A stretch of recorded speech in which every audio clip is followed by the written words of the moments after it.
Hello friends, welcome to our channel. ಇವತ್ತು last time ನಂದು terrace garden ಹೇಗಿತ್ತು ಅಂತ ತೋರಿಸಿದ್ದೆ ಅಲ್ಲ. ಸೊ ಅದರಲ್ಲಿ ಅವರೆಕಾಯಿ ಗಿಡ ಎಲ್ಲ ತುಂಬ ಚೆನ್ನಾಗಿ ಬಂದಿದೆ ಅಂತ ತೋರಿಸಿದ್ದೆ. ನಾವು ಊರಿಗೆ ಹೋಗಿ ಬರೋಷ್ಟರಲ್ಲಿ ಅವರೆಕಾಯಿ ಎಲ್ಲ ಎಷ್ಟು ಚೆನ್ನಾಗಿ ಬಿಟ್ಟಿದೆ ಗೊತ್ತಾ. ನೋಡಿ, ಪುದೀನ ಎಲ್ಲ. ಅದಕ್ಕೆ ಅದರದೊಂದು ವೀಡಿಯೋ ಶೇರ್ ಮಾಡೋಣ ಅಂತ ಅಂದ್ಬಿಟ್ಟು ಆ ವಿಡಿಯೋನ ಕ್ಲಿಪ್ಪಿಂಗ್ಸ್ ತೊಗೊಂಡು ಹಾಕಿದ್ದೀನಿ. ನೋಡಿ, ಮಲ್ಬರಿ ಕೂಡ ಬಿಟ್ಟಿತ್ತು ಅಂತ ತೋರಿಸಿದ್ದೆ. ಸೊ ಈಗ ಅದೆಲ್ಲ ಸ್ವಲ್ಪ ರೆಡ್ ಕಲರ್ ಬರ್ತಾಯಿದೆ. ಬ್ಲ್ಯಾಕ್ ಕಲರ್ ಆದರೆ ಅದು ಫುಲ್ ಹಣ್ಣಾಗುತ್ತೆ ಅಂತ ತುಂಬ ಬಿಟ್ಟಿದೆ. ನೋಡಿ, ಅವರೆಕಾಯಿ ಎಷ್ಟು ಚೆನ್ನಾಗಿ ಬಂದಿದೆ ಅಲ್ಲ. ಸೊ ಇದು ನೋಡಿ ಖುಷಿ ಆಯಿತು. ಒಂದು ಪಾಟಲ್ಲಿ ಇಷ್ಟು ಚೆನ್ನಾಗಿ ಬರಿಬೋದಲ್ಲ. ನಾವು ಕೆ ಜಿ ಗಟ್ಟಲೆ ಏನೂ ಬೆಳೆಯಲ್ಲ, ಬಟ್ ಆದರೆ ಸ್ವಲ್ಪ ಬೆಳೆದಿರೋದು ನೋಡಿದ್ರೂ ಕೂಡ ನಮಗೆ ಖುಷಿ ಆಗುತ್ತಲ್ಲ. ಸೊ ಆ ಖುಷಿನ ನಿಮ್ಮ ಜೊತೆ ಶೇರ್ ಮಾಡ್ಕೊಳ್ಳೋಣ ಅನಿಸ್ತು, ಅದಕ್ಕೆ ಮಾಡಿದೆ. ನೋಡಿ, ಶಂಖು ಹೂವು ಕೂಡ ತುಂಬ ಚೆನ್ನಾಗಿ ಬಂದಿದೆ. ದೊಡ್ಡ ಪತ್ರೆನೂ ಕೂಡ ಇವಾಗ ಎಲೆಗಳೆಲ್ಲ ತುಂಬ ದೊಡ್ಡ ದೊಡ್ಡದಾಗಿ ಗ್ರೀನಾಗಿ ಬಂದಿದೆ. ಪಲಾವ್ ಎಲೆನೂ ಕೂಡ ತುಂಬ ಚೆನ್ನಾಗಿ ಚಿಗುರ್ಕೊಂಡು ಬರ್ತಾಯಿದೆ. ಟೊಮೆಟೊಕಾಯಿ ಎಲ್ಲ ಹಣ್ಣಾಗ್ತಾ ಇದೆ. ತುಂಬ ಚೆನ್ನಾಗಿ ಬರ್ತಾಯಿದೆ ಗಾರ್ಡನಲ್ಲಿ. ಕೆಲವೊಂದು ಊರಿಗೆ ಹೋಗಿರೋದ್ರಿಂದ ಬೇಗ ನೀರು ಮಾಯ್ಶ್ಚರೈಸಿಂಗ್ ಹೋಗಬಾರ್ದು ಅಂದ್ಬಿಟ್ಟು ಈ ಸ್ವಲ್ಪ ಕವರ್ಗಳನ್ನೆಲ್ಲ ಪಾಟ್ಗೆಲ್ಲ ನೀಟಾಗಿ ಹಾಕಿದ್ದೀನಿ. ಹಾಗಾಗಿ ಜಾಸ್ತಿ ಗಿಡಗಳೇನು ಒಣಗಲಿಲ್ಲ, ಚೆನ್ನಾಗಿತ್ತು. ಸೊ ಬಂದ ತಕ್ಷಣ ನಾನು ಅದೇ ನೋಡಿದ ಮೇಲೆ ಟೆರೆಸ್ಗೆ ಹೋಗಿ ಗಿಡಗಳೆಲ್ಲ ಚೆನ್ನಾಗಿದೆಯಾ ಅಂತ ನೋಡ್ಕೊಂಬಂದೆ. ಕರ್ಬೇವಿನ ಗಿಡ ಹೋಗಿದೆ ಅಂತ ಅಂದ್ಕೊಂಡಿದ್ದೆ. ಲಾಸ್ಟ್ ಟೈಮ್ ಅವರೆಕಾಯಿ ಬಳ್ಳಿ ಎಲ್ಲ ಕವರ್ ಆಗಿತ್ತು. ಈಗೆಲ್ಲ ದೊಡ್ಡದಾಗಿ ಮೇಲೆ ಬೆಳೆದಿದೆಯಲ್ಲ, ಈಗ ನೋಡಿದೆ.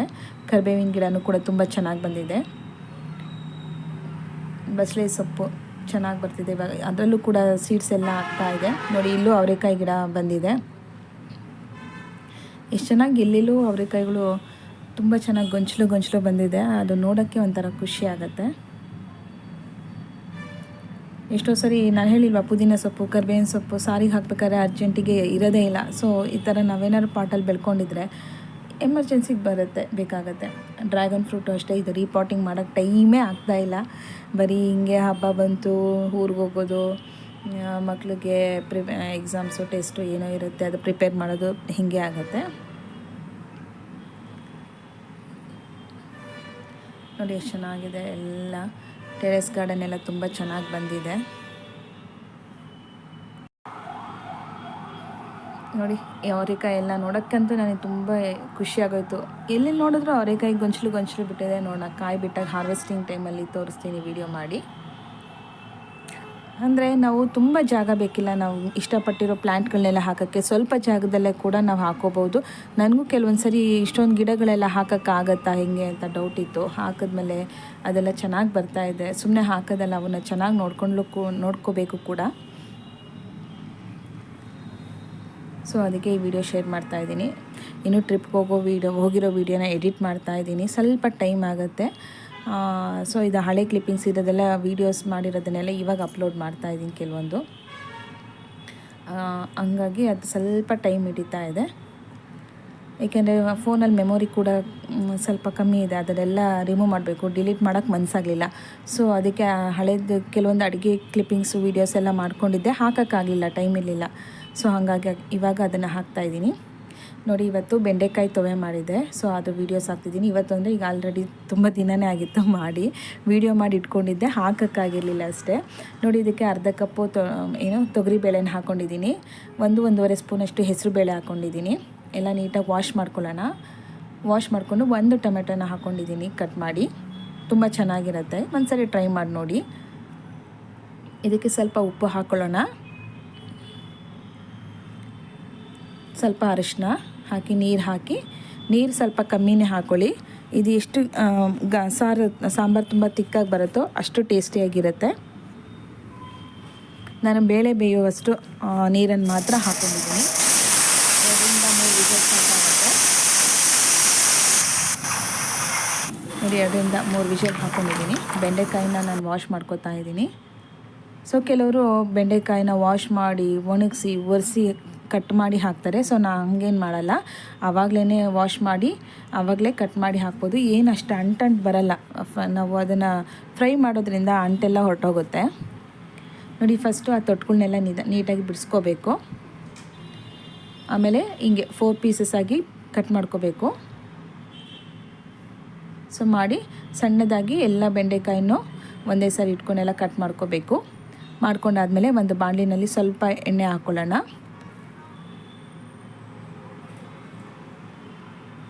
ಎಣ್ಣೆ ಕಾದ ನಂತರ ನಾವೇನು ಕಟ್ ಮಾಡಿ ಇಟ್ಕೊಂಡಿದ್ವಲ್ಲ ಸಣ್ಣಗೆ ಬೆಂಡೆಕಾಯಿನ ಒಂದು 1/4 kg ಅಷ್ಟು ಬೆಂಡೆಕಾಯಿ ಸಾಕಾಗುತ್ತೆ. ಸಾಂಬಾರು ತುಂಬ ಚೆನ್ನಾಗಿರುತ್ತೆ. ಸಾಂಬಾರು ಕೂಡ ತುಂಬ ಅಂಟಂಟು ಲೋಳೆ ಥರ ಆ ಥರ ಬರೋದೇ ಇಲ್ಲ. ತುಂಬ ಟೇಸ್ಟಿಯಾಗಿರುತ್ತೆ, ಚೆನ್ನಾಗಿರುತ್ತೆ. ಒಂದ್ಸರಿ ಟ್ರೈ ಮಾಡಿ ನೋಡಿ. ಈ ಥರ ಅಂಟೆಲ್ಲ ಬಿಡೋವರೆಗೂ ಫಸ್ಟ್ ಒಂದು ಅರ್ಧದಲ್ಲಿ ತುಂಬ ಅಂಟಂಟು ಬರುತ್ತೆ. ಸೊ ಅದನ್ನು ಹಂಗೆ ಫ್ರೈ ಮಾಡ್ತಾ ಮಾಡ್ತಾ ಎಲ್ಲ ಅಂಟು ಕೂಡ ಹೋಗುತ್ತೆ. ಒಂದು ಸಣ್ಣ ನಿಂಬೆಹಣ್ಣಿನ ಗಾತ್ರದಷ್ಟು ಹುಣಸೆಹಣ್ಣನ್ನು ನೆನೆಸಿಟ್ಕೊಂಡಿದ್ದೆ. ಸೊ ಈಗ ಅದರದ್ದೆಲ್ಲ ರಸ ತಗೊಳ್ಳೋಣ. ನೋಡಿ ಆಗಿದೆ. ಆ ರಸಕ್ಕೆ ನಾನು 2 ರಿಂದ 3 ಸ್ಪೂನ್ MTR ಸಾಂಬಾರು ಪುಡಿನ ಹಾಕ್ತಿದ್ದೀನಿ. 2 ಸ್ಪೂನು ಅಚ್ಚ ಖಾರದ ಪುಡಿ ಹಾಕಿ ನೀಟಾಗಿ ಕಲಿಸ್ಕೊಳ್ಳೋಣ. ಅದೇನು ಅಷ್ಟೇ ಹುಣಸೆಹಣ್ಣು ನೀರು ಸಾಕಾಗುತ್ತೆ. ನೋಡಿ ಫೈನ್ ಪೇಸ್ಟ್ ಆಯಿತು, ತುಂಬ ಚೆನ್ನಾಗಾಯಿತು. ಈಗ ನಾವಾಗಲೇ ಏನು ಫ್ರೈ ಮಾಡಿ ಇಟ್ಕೊಂಡಿದ್ವಲ್ಲ ಬೆಂಡೆಕಾಯಿ, ನೋಡಿ ಈ ಹದಕ್ಕೆ ಫುಲ್ಲು ಫ್ರೈ ಮಾಡ್ಕೋಬೇಕು ನೀಟಾಗಿ. ನೋಡಿ ಸ್ವಲ್ಪನೂ ಅಂಟಿಲ್ಲ. ಈಗ ನಾವೇನು ಬೇಳೆ ಬೇಯಿಸಿದ್ವಲ್ಲ, ಬೇಳೆ ಮತ್ತು ಟೊಮೆಟೊ, ಉಪ್ಪು, ಅರಿಶಿನ, ಅದನ್ನು ಚೆನ್ನಾಗಿ ಸ್ಮ್ಯಾಶ್ ಮಾಡ್ಕೋಬೇಕು.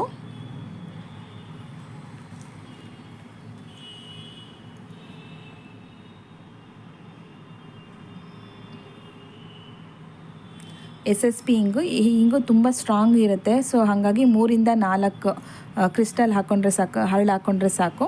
ಕೆಲವೊಂದು ಹಿಂಗುಗಳು ತುಂಬ ಅಷ್ಟು ಸ್ಟ್ರಾಂಗ್ ಇರೋಲ್ಲ. ಸೊ ಅದಕ್ಕಾದರೆ ಒಂದು 1/4 ಸ್ಪೂನ್, ಅರ್ಧ ಸ್ಪೂನ್ ಹಾಕ್ಕೊಳ್ಳಿ. ಇದು ಸ್ಟ್ರಾಂಗ್ ಇರೋ ಹಿಂಗು ಆಗಿರೋದ್ರಿಂದ 2 ರಿಂದ 3 ಇದೇ ತುಂಬ ಜಾಸ್ತಿ ಆಗೋಗ್ಬಿಡುತ್ತೆ, ಅಷ್ಟು ಘಮ ಕೊಡುತ್ತೆ. ನೋಡಿ ಆಯಿಲ್ ಹಾಕ್ಕೊಂಡಿದ್ದೀನಿ ಒಗ್ಗರಣೆಗೆ. ಹಿಂಗು ಪ್ಲ್ಯಾಂಟು ಸಿಗುತ್ತಂತೆ. ಸೊ ಅದನ್ನು ಒಂದು ಹಾಕಬೇಕು ಅನ್ನೋ ಆಸೆ. ನೋಡೋಣ ಸಿಕ್ಕರೆ ಎಲ್ಲಾದ್ರೂ ಹಾಕೋಣ. ಒಗ್ಗರಣೆಗೆ ಸಾಸಿವೆ ಹಾಕಿದ್ದೀನಿ. ಸಾಸಿವೆ ಸಿಡಿದ ನಂತರ ನಾವೇನು ಸ್ಮ್ಯಾಶ್ ಮಾಡಿ ಇಟ್ಕೊಂಡಿದ್ವಲ್ಲ ಬೇಳೆ, ಟೊಮೆಟೊ, ಉಪ್ಪು, ಅರಿಶಿನ, ಅದನ್ನು ಇದಕ್ಕೆ ಹಾಕ್ಕೊಳ್ಳೋಣ.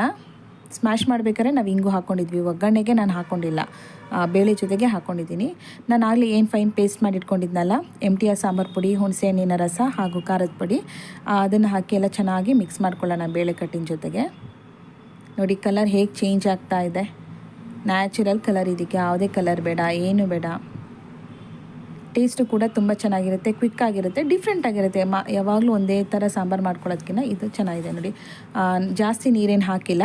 ಆ ಬಟ್ಲಲ್ಲಿ ಏನು ಮಸಾಲೆ ಇತ್ತಲ್ಲ ಅದಕ್ಕೆ ಸ್ವಲ್ಪ ನೀರು ಹಾಕ್ಕೊಂಡು ಮಿಕ್ಸ್ ಮಾಡಿ ಆ ನೀರನ್ನು ಹಾಕ್ತಾಯಿದ್ದೀನಿ. ನೋಡಿ ಈ ಕನ್ಸಿಸ್ಟೆನ್ಸಿ ಕರೆಕ್ಟಾಗಿದೆ. ಈ ಹದಕ್ಕೆಲ್ಲಿ ಇವಾಗಲೇ ನಾವೇನು ಫ್ರೈ ಮಾಡಿ ಇಟ್ಕೊಂಡಿದ್ವಲ್ಲ ಬೆಂಡೆಕಾಯಿ, ಅದನ್ನು ಕೂಡ ಇದಕ್ಕೆ ಆ್ಯಡ್ ಮಾಡ್ತಾಯಿದ್ದೀನಿ. ಹಾಕಿ ಕೊತ್ತಂಬರಿ ಸೊಪ್ಪು, ನೀವು ಯಾವುದೇ ಸಾಂಬಾರು ಮಾಡಿ ಕೊತ್ತಂಬರಿ ಸೊಪ್ಪು ಎಷ್ಟು ಹಾಕ್ತಿರೋ ಅಷ್ಟು ರುಚಿ ಕೊಡುತ್ತೆ. ಹಾಕಿ ರುಚಿಗೆ ತಕ್ಕಷ್ಟು ಉಪ್ಪನ್ನು ಹಾಕಿ, ಬೇಳೆ ಬೇಯಿಸ್ಬೇಕಾದ್ರೆ ಉಪ್ಪು ಹಾಕಿದ್ದೀವಿ. ಸೊ ಇವಾಗ ನೋಡಿಕೊಂಡು ನಿಮಗೆ ಎಷ್ಟು ರುಚಿಗೆ ಬೇಕೋ ಅಷ್ಟು ರುಚಿಗೆ ತಕ್ಕಷ್ಟು ಉಪ್ಪು ಹಾಕಿ ಚೆನ್ನಾಗಿ ಕುದಿಸಿ, ಅದು ಚೆನ್ನಾಗಿ ಮಳಬೇಕು, ಹೊಂದ್ಕೋಬೇಕು.